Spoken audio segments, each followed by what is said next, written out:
Jack Russell had always been a man of few words and fewer complications.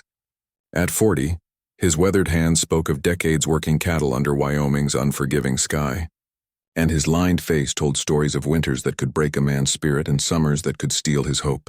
The Double Bar R Ranch had been his whole world for 15 years, ever since Sarah's. Death had left him with nothing but empty rooms and the endless work that kept his mind from wandering too far into dark places. That October evening started like any other. Jack had finished checking the cattle in the south pasture, secured the horses for the night, and was heading toward the house when he heard it, a sound so out of place on his isolated ranch that he stopped dead in his tracks. It was soft, barely audible over the Wyoming wind, but unmistakably human, a baby's cry. Jack's first instinct was that his grief-addled mind was playing tricks on him.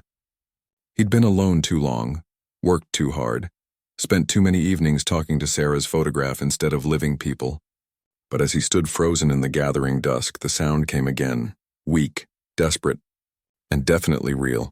Following the cries led him to the barn, where his flashlight revealed something that would change everything. A bundle wrapped in a faded quilt, tucked into the shelter of the hay bales near the door. Inside was a baby, maybe a year old, with dark hair and enormous eyes that looked up at Jack with the trusting vulnerability that only children possess. The child was clean but obviously hungry, dressed in worn but carefully mended clothes. A small cloth bag beside the bundle contained a few diapers, a tiny wooden toy, and a note written in desperate, shaking handwriting. "Please keep him safe. His name is Tommy. I will come back for him when I can." Jack stared at the baby, Tommy, and felt something crack open inside his chest. He'd never held a baby, never wanted children of his own. Sarah had miscarried twice before her death, and they'd accepted their childless fate with the stoicism that frontier life demanded. But here was this small, helpless creature, abandoned to his care by circumstances he couldn't imagine. Tommy whimpered, tiny fists waving in the cool evening air, and Jack's practical mind took over. Whatever had brought this baby to his barn, the child needed immediate care, warmth, food, shelter, and protection. "All right, little fellow," Jack said quietly, his voice rusty with disuse. "Let's figure this out together." Jack carried Tommy into the house and immediately realized the magnitude of what he'd undertaken. His bachelor's quarters, clean but sparse, organized for efficiency rather than comfort, were completely unsuited for a baby. Every surface seemed to have sharp corners. Every room echoed with the emptiness of a man who lived alone by choice. Tommy was crying in earnest now, and Jack's first challenge was figuring out why. Hungry seemed the most likely answer, but he had no baby food, no milk except what came from his cows, and no idea what a 1-year-old could safely eat. Sarah would know, he murmured to the photograph on the kitchen table, then caught himself. Sarah wasn't here and Tommy needed help now, not reminiscences about what might have been. Jack heated some milk, diluted it with water as he'd seen done for orphaned calves, and offered it to Tommy in a small cup. The baby drank eagerly, milk running down his chin, and the relief in his small body was visible as the immediate hunger pangs eased. Next came the challenge of the soiled diaper. Jack had handled wounded animals, delivered difficult calves, and managed every variety of ranch emergency. But changing a baby's diaper proved surprisingly complex. Tommy seemed to find Jack's fumbling attempts amusing, gurgling with what might have been laughter as the big cowboy struggled with pins and cloth.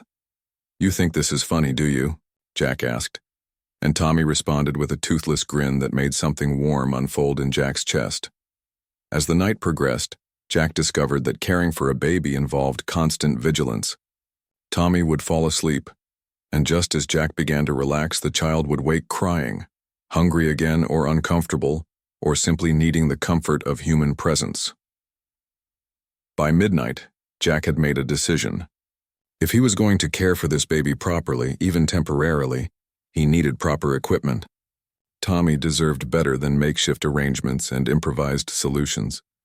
Jack settled Tommy on a nest of quilts on the kitchen table where he could watch him, then gathered his tools and headed to the barn. He had lumber stored there, good pine boards he'd been saving for repairs, and enough hardware to build whatever was needed. Working by lantern light, Jack began constructing a crib, not a crude box, but something worthy of the trust that had been placed in him.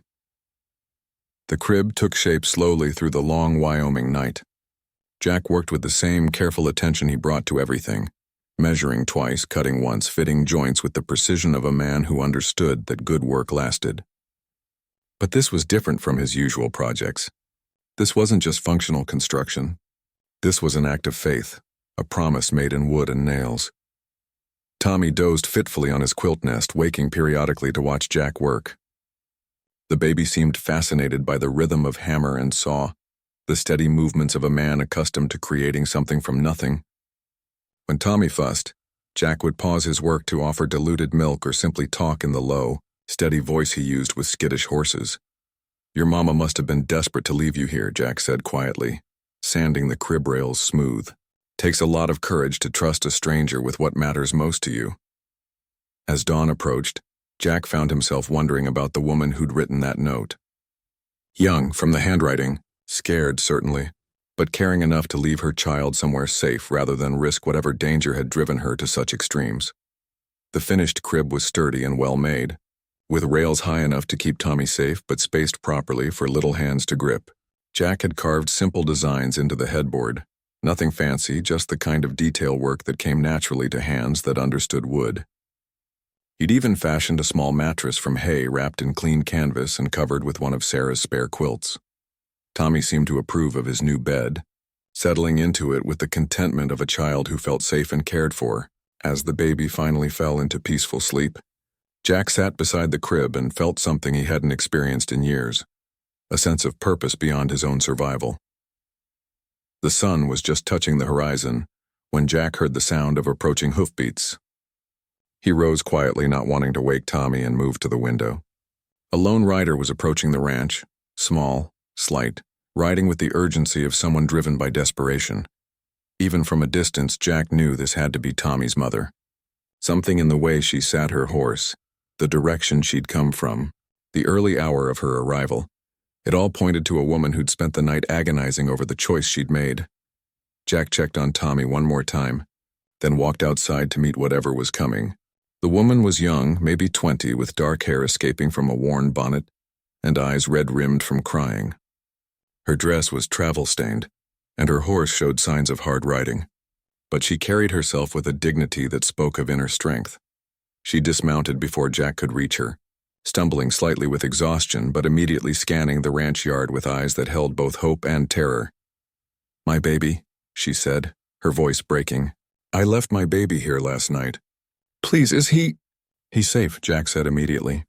"Well-fed, clean, sleeping peacefully inside."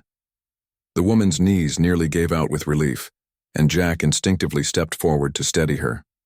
Up close he could see she was barely more than a girl, 20 at most, with the kind of delicate features that spoke of a life not meant for the hardships clearly written in her eyes. "Thank you," she whispered, tears streaming down her face. "Thank you for taking care of him. I was so afraid." "Come inside," Jack said gently. "You can see for yourself that he's fine." She followed him into the house on unsteady legs, and Jack saw her take in the details, the warm kitchen, the careful arrangements he'd made for Tommy's care, the obvious signs that her child had been tended with genuine concern. When she saw the sleeping baby in his handcrafted crib, she made a soft sound that was part sob, part prayer. "You made this," she said, running her fingers along the smooth wood. "You built him a proper crib." "He needed one," Jack said simply. "Seemed like the right thing to do." Tommy stirred at the sound of his mother's voice, opening his eyes and immediately reaching for her. She scooped him up, holding him close while tears of relief soaked into his soft hair. The reunion was wordless but profound, mother and child reconnecting after a separation that had clearly cost them both. "I'm Kate Morrison," she said finally, still holding Tommy as if she might never let him go again. "This is Tommy, and I owe you more than I can ever repay." "Jack Russell," he replied, "and you don't owe me anything. Taking care of someone who needs help isn't charity. It's just being human." Kate studied his weathered face, clearly trying to understand the kind of man who would spend the night building a crib for a stranger's child. "Most people wouldn't have. Finding a baby in your barn. Most men would have taken him to town, turned him over to the authorities." "Most men probably would have," Jack agreed. But most men haven't lost what I've lost. Sometimes taking care of someone else is the only thing that reminds you.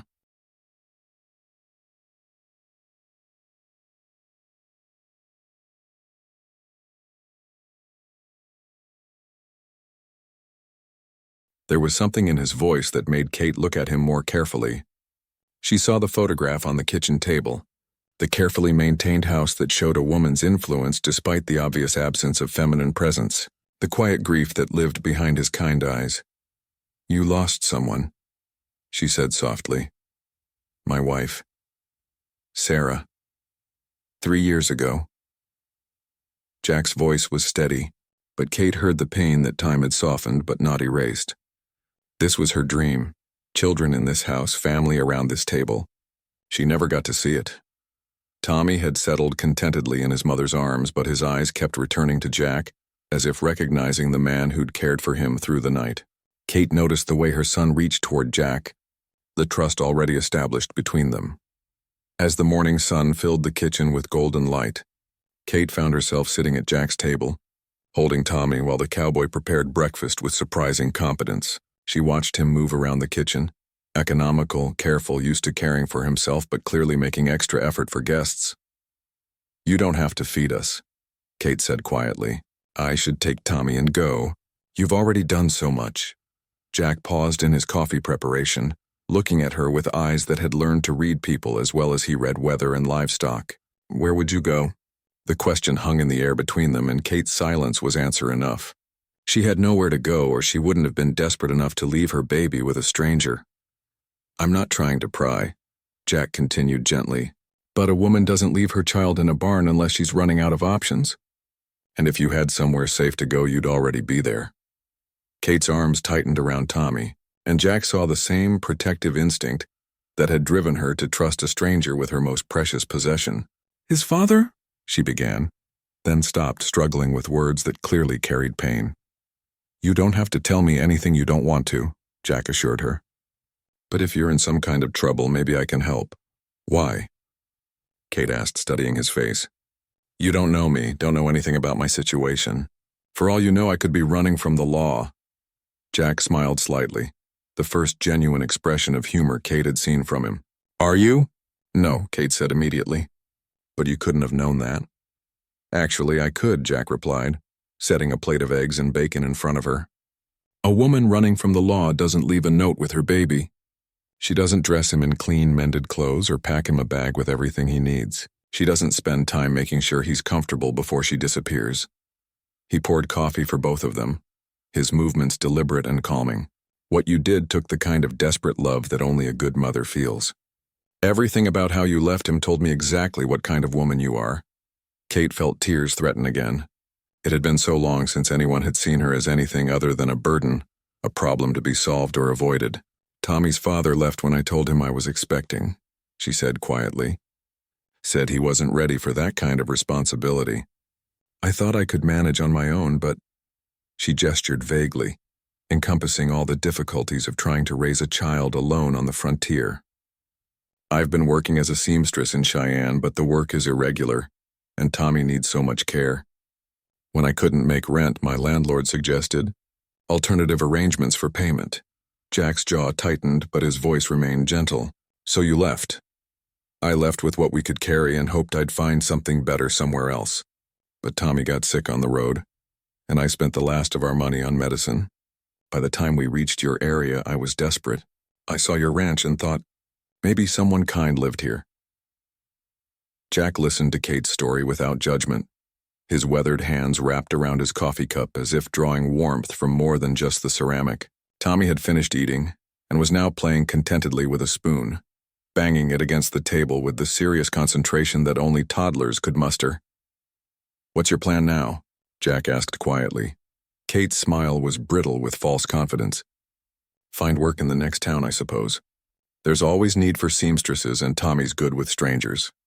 We'll manage." But Jack could see the fear in her eyes, the bone-deep exhaustion of someone who'd been managing on nothing but determination for too long. He'd seen that look in injured animals, the stubborn refusal to give up even when giving up might be the merciful choice.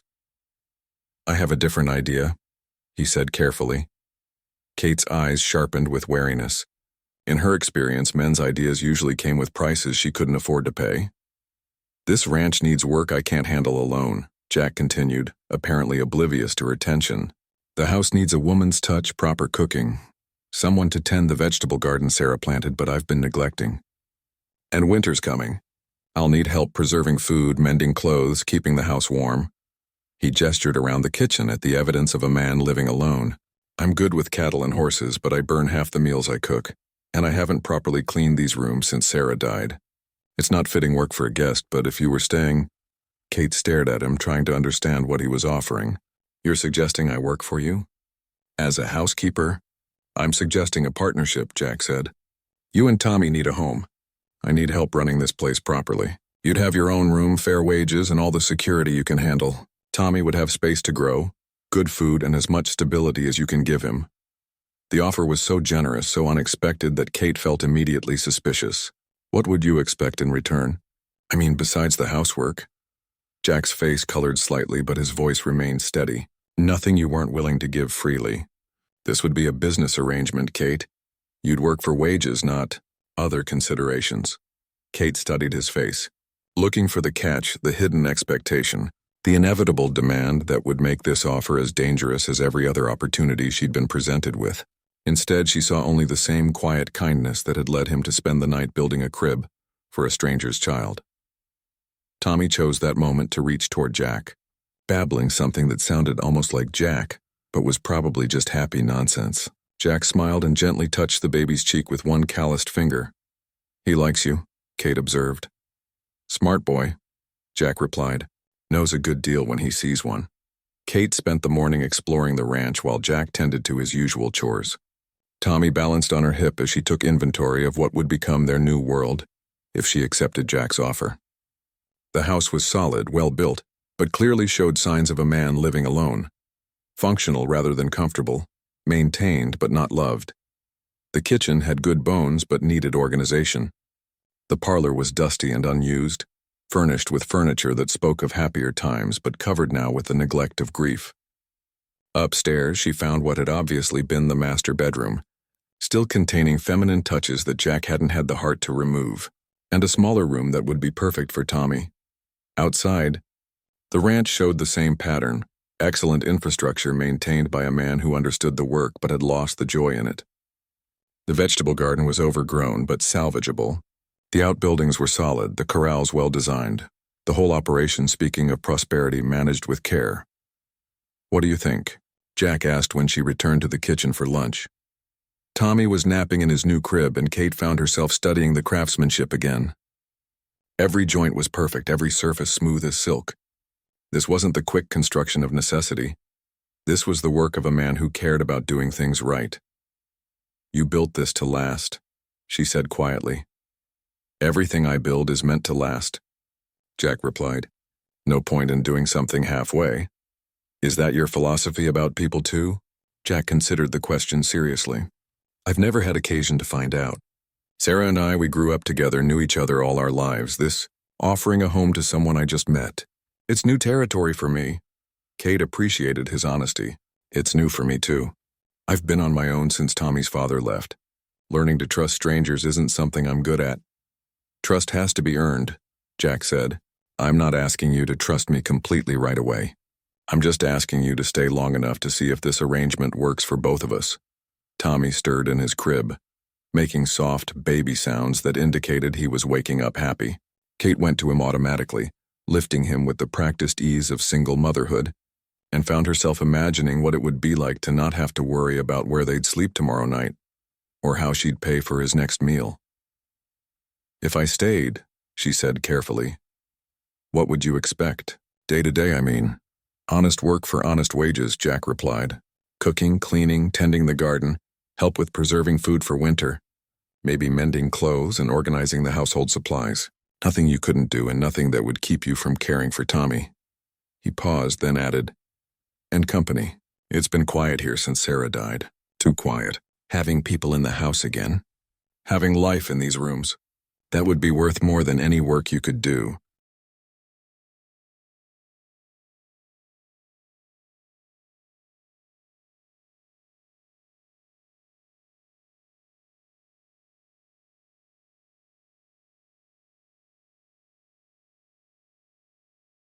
Kate's decision came quietly, without fanfare or dramatic declarations. She simply began unpacking the small bundle of belongings she'd brought with her, settling Tommy's few toys in a corner of the kitchen where he could play while she worked, and asking Jack about his usual meal schedule. "Does this mean you're staying?" Jack asked, watching her organize Tommy's things with the efficiency of someone accustomed to making do with very little. "It means I'm trying," Kate replied. "For both our sakes, I hope it works out." The first day established patterns that would define their new life together. Kate proved to be an excellent cook, transforming Jack's simple ingredients into meals that made the kitchen feel like the heart of a home, instead of merely a functional space. She had a gift for organization, bringing order to cupboards and closets with the same care she brought to everything else. Tommy thrived in the new environment, crawling around the kitchen while Kate worked. Fascinated by Jack's boots and spurs when the cowboy came in for meals, the baby had already learned to associate Jack with good things: gentle hands, patient attention, and the kind of steady presence that made children feel safe. "He's never had a man pay attention to him before," Kate observed, watching Tommy try to climb onto Jack's lap during lunch. "He's a good boy," Jack said, lifting Tommy easily and settling him in his lap. "Smart, too. Knows quality people when he sees them." The afternoon brought Kate's first real test as the ranch's new housekeeper. A neighbor, Mrs. Patterson, arrived for what was obviously a social call, designed to gather information about Jack's mysterious guests. "Jack Russell," the older woman said, her sharp eyes taking in every detail of Kate's appearance and Tommy's presence. "Heard you had visitors. Thought I'd stop by and be neighborly." Kate felt the familiar anxiety of being judged by strangers, but Jack's introduction was both protective and matter-of-fact. "Mrs. Patterson, I'd like you to meet Kate Morrison and her son, Tommy. Kate's going to be helping me run the household properly."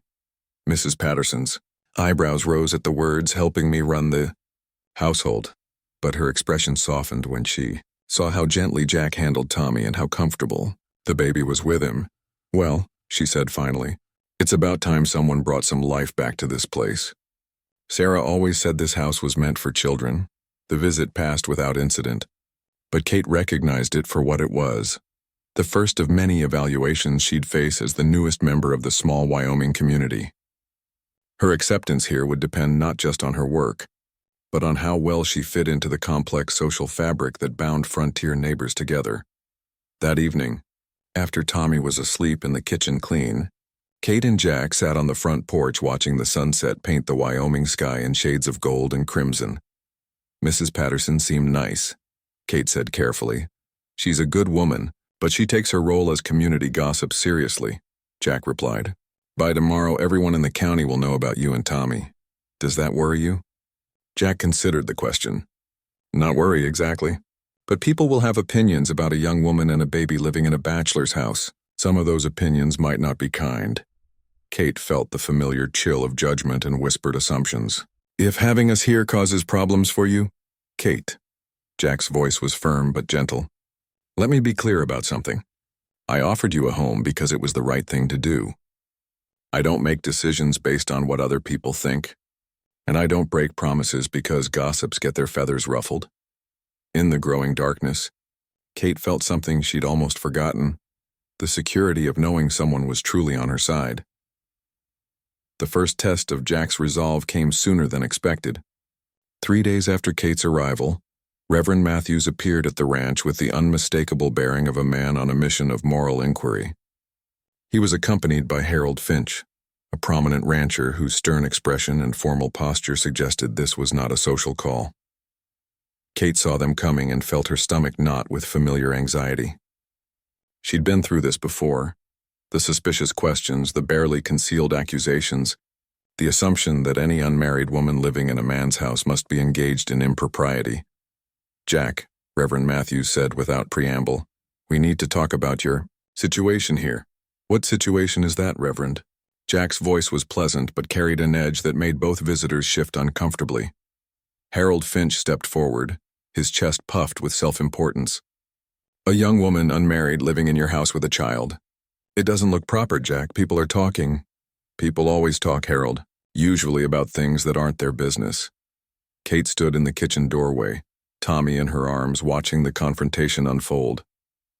She'd faced similar scenes before, and they never ended well for her.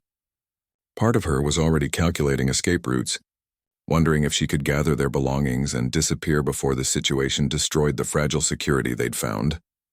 Now, Jack, Reverend Matthews said in his most diplomatic tone, no one's questioning your intentions, but appearances matter in a community like ours. Perhaps we could find Mrs. Morrison a position in town somewhere more appropriate. Mrs. Morrison has a position, Jack replied firmly. She's my housekeeper and she's doing excellent work. Tommy's a delightful child who brings life to this place. I fail to see what's inappropriate about that. A housekeeper who lives in the house, Harold pointed out. Who shares your table, your daily life. A young, attractive woman with no family oversight. You can see how people might misinterpret the situation. Jack's jaw tightened and Kate saw something dangerous flash in his eyes. Are you suggesting that I would take advantage of a woman in desperate circumstances? Are you implying that Mrs. Morrison is somehow improper in her conduct? The accusation hung in the air like a challenge, and both visitors seemed to realize they'd overstepped. Kate had never seen anyone defend her with such quiet fury, and the protective anger in Jack's voice made her chest tight with unexpected emotion. Of course not, Reverend Matthews said quickly. We're simply concerned about appearances, about the reputation of all parties involved. Then let me make something clear, Jack said, his voice carrying the authority of a man accustomed to being taken seriously. Kate Morrison is under my protection. She and her son have a home here as long as they want it. Anyone who has a problem with that arrangement can discuss it with me personally. The confrontation with Reverend Matthews and Harold Finch marked a turning point in Kate's relationship with the local community. Word of Jack's fierce defense spread quickly, and Kate found herself the subject of intense scrutiny whenever she ventured into town for supplies. Some reactions were supportive. Mrs. Patterson made a point of publicly praising Kate's cooking at the general store, and several ranch wives mentioned how much brighter Jack seemed since Kate and Tommy had arrived. But others were less kind, their whispered conversations stopping abruptly when Kate appeared. Their children pulled away from Tommy with barely concealed disapproval. It bothers me that I've made things difficult for you, Kate said one evening, watching Jack mend tack by lamplight while Tommy played at his feet. You haven't made anything difficult, Jack replied without looking up from his work. People who want to think badly of others will find reasons regardless of the facts. People who want to think well will see what's actually happening here. And what's actually happening here? Jack's hands stilled on the leather strap he was repairing.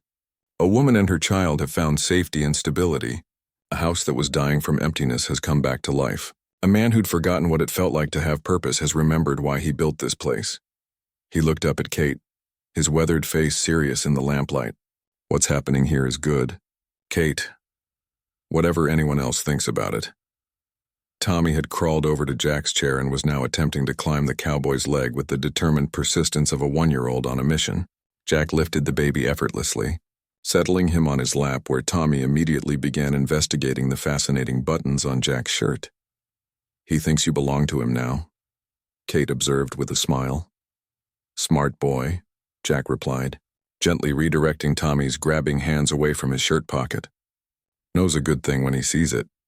The domestic scene was so natural, so comfortable, that Kate found herself imagining what it would be like if this wasn't just a business arrangement. If the gentle way Jack handled her son, the protective way he spoke about them both, the growing warmth in his eyes when he looked at her, if all of it meant what her heart hoped it meant. But she'd been wrong about men before, had mistaken kindness for love and protection for commitment. The scars from Tommy's father's abandonment were still too fresh, too painful to risk opening her heart completely. Kate, Jack said quietly, and something in his tone made her look up from her mending. I want you to know that whatever people say, whatever pressure they try to put on. As autumn deepened into early winter, the ranch settled into a rhythm that felt increasingly like family life. Kate had transformed the house from a bachelor's quarters into a real home. Curtains at the windows, flowers from the garden brightening every room, and the constant warmth of good cooking and careful maintenance. Tommy had grown more mobile and adventurous, toddling around the house with the fearless confidence of a child who felt completely secure. He followed Jack like a devoted puppy whenever the cowboy was in the house, and had developed a vocabulary, That included Jack, Mama, and an impressive collection of animal sounds learned during supervised visits to the barn. The work of preparing for winter brought Kate and Jack into closer daily partnership. They worked side by side, preserving vegetables from the garden, smoking meat, and ensuring the house was properly weatherproofed for the harsh Wyoming cold to come. Kate's domestic skills complemented Jack's practical knowledge, and together they created a household that was both efficient and comfortable.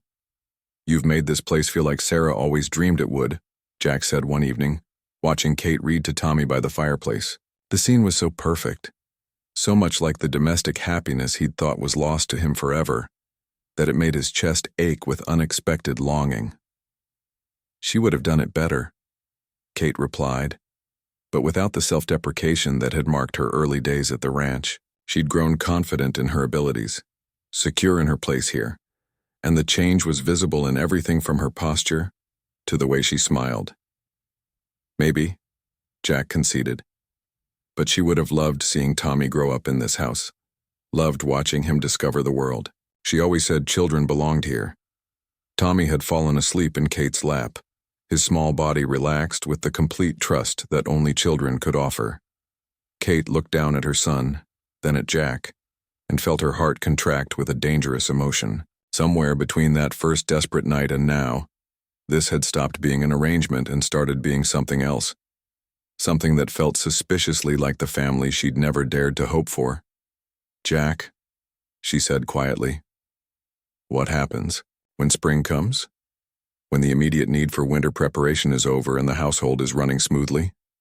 Will you still need a housekeeper?" The question had been weighing on her mind for weeks. This job had always been temporary in nature, a solution to immediate problems that might not exist forever. And despite Jack's assurances, Kate knew that community pressure could eventually force changes neither of them wanted. Jack was quiet for a long moment, his weathered hands folded in his lap as he studied the fire. When he finally spoke, his voice carried a weight that made Kate's breath catch. "Kate, I need to tell you something, and I need you to listen without interrupting, because this is hard for me to say." Jack rose from his chair and moved to the fireplace, his broad shoulders tense with whatever he was struggling to express. Kate waited, Tommy warm and sleeping in her arms, her heart beating faster with anticipation and fear. "When Sarah died," Jack began, his voice low and careful, "I thought I was done with feeling anything for anyone. Thought I'd had my chance at love and lost it. And that was that." He turned to face her, his weathered face vulnerable in the firelight. "I built walls around my heart so high I forgot they were there." Kate held her breath, sensing the importance of whatever was coming. "Then you showed up with Tommy, and suddenly everything changed. Not all at once, not dramatically, but like snow melting, so gradual I didn't notice until it was already happening." Jack's eyes met hers directly. "What I'm trying to say is that somewhere between building Tommy a crib and watching you make this house into a home, I fell in love with you, Kate. With both of you." The words hung in the air between them, precious and terrifying. Kate felt tears spring to her eyes, but she wasn't sure if they were from joy or fear. "Jack," she whispered, "I'm not asking for anything you're not ready to give," he said quickly. "I'm just asking you to know that when spring comes, when next winter comes, when Tommy grows up and has children of his own, I want you here. Not as my housekeeper, but as my wife, as Tommy's stepfather, as a family." Kate looked down at her sleeping son, then back at Jack's earnest face. "What about the community? The talk, the pressure, the people who disapprove?" "Let them talk," Jack said firmly. "A man reaches 40 without finding love. He stops caring what other people think about his happiness. All I care about is you and Tommy, and building a life that makes us all happy." Tommy stirred in Kate's arms, shifting closer to her warmth without waking. The movement reminded both adults of the small life that had brought them together. The child who had somehow healed hearts neither realized were still capable of love. "I'm scared," Kate admitted quietly. "Tommy's father made promises too. Made me believe in futures that turned out to be lies. I don't know if I can trust my heart again." Jack nodded, understanding written in every line of his weathered face. Fear's a reasonable response. You've been hurt, and hurt leaves scars. He moved closer, kneeling beside her chair so they were at eye level. But Kate, I'm not Tommy's father. I'm not a boy making promises I don't understand. I'm a man who's lived long enough to know the difference between infatuation and love, between words and commitment. Kate studied his face in the firelight, seeing the sincerity there, the quiet strength that had already proven itself in countless small ways. How do I know? How can anyone know for certain? You watch, Jack said simply. You watch how a man treats people when he doesn't have to, how he keeps promises when no one's looking, how he handles responsibility when it's difficult. His calloused hand gently touched Tommy's sleeping head. You've been watching me for months, Kate. What have you seen? Kate thought about the crib built through a sleepless night, the patient way Jack handled community pressure, the gentle care he showed Tommy every day, the respect he'd shown her from the moment they met. I've seen a good man, she whispered. Then trust what you've seen, Jack said. Trust the evidence of months, not the fear of past hurts. Kate looked down at Tommy, sleeping so peacefully in her arms, and felt something shift in her chest, a loosening of the tight control she'd kept on her heart, a cautious opening to possibilities she'd thought were lost forever. If we did this, she said slowly, if we became a real family, what would that look like? Day to day, I mean. Jack's smile was warm and full of hope.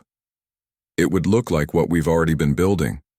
Breakfast together, working side by side, evenings by the fire, raising Tommy to be a good man. The only difference would be that we'd stop pretending it's temporary. And at night? Kate asked, color rising in her cheeks. At night, we'd be husband and wife, Jack said gently. When you're ready, when it feels right, when we both want it. No pressure, no expectations beyond what grows naturally between us. Kate felt tears slip down her cheeks. Not from sadness, but from the overwhelming relief of finally feeling safe enough to hope again. The first blizzard of winter arrived, 3 days before Thanksgiving, blanketing the ranch in pristine white and effectively cutting them off from the outside world. Kate woke to find snow drifted against the windows and Jack already up, tending to the livestock that couldn't be left to weather the storm alone. Tommy was fascinated by the snow, pressing his small hands against the window glass and babbling excitedly at the transformed landscape. Kate held him up so he could see better, both of them watching Jack's tall figure move through the swirling white as he ensured the cattle and horses had adequate shelter and feed. When Jack finally stomped back into the house, shaking snow from his coat and stamping his boots, Kate had hot coffee and warm breakfast waiting. The domestic scene felt so natural, so right, that Kate wondered how she'd ever thought this was just a business arrangement. Storm's going to last at least 2 days, Jack said, accepting the coffee gratefully.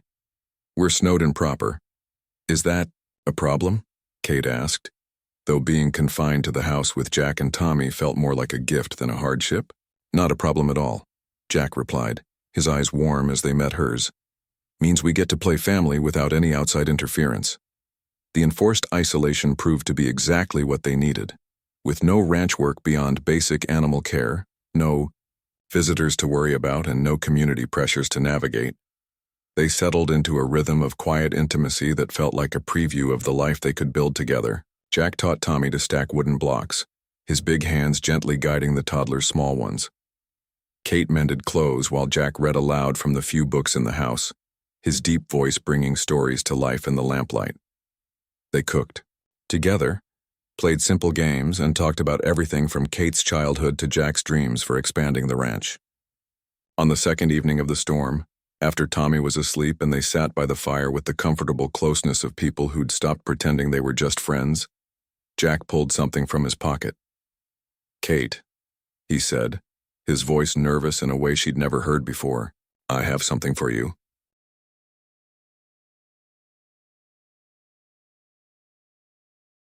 It was a ring, not fancy or expensive but beautiful in its simplicity.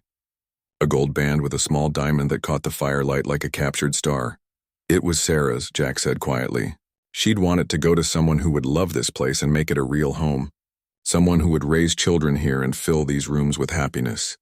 Kate's breath caught as Jack knelt beside her chair, the ring held carefully in his weathered hands. Kate Morrison, would you marry me? Would you let me be Tommy's father and your husband? Would you help me turn this ranch into the family home it was always meant to be? The proposal was so gentle, so full of hope and genuine love, that Kate felt her last defenses crumble. This wasn't the passionate but unreliable love of her youth. This was something deeper, more sustainable, built on respect and partnership and genuine care. Yes, she whispered, then louder. Yes, Jack. I'll marry you.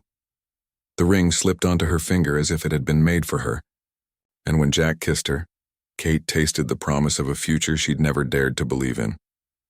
Outside, the snow continued to fall, blanketing their world in peaceful silence.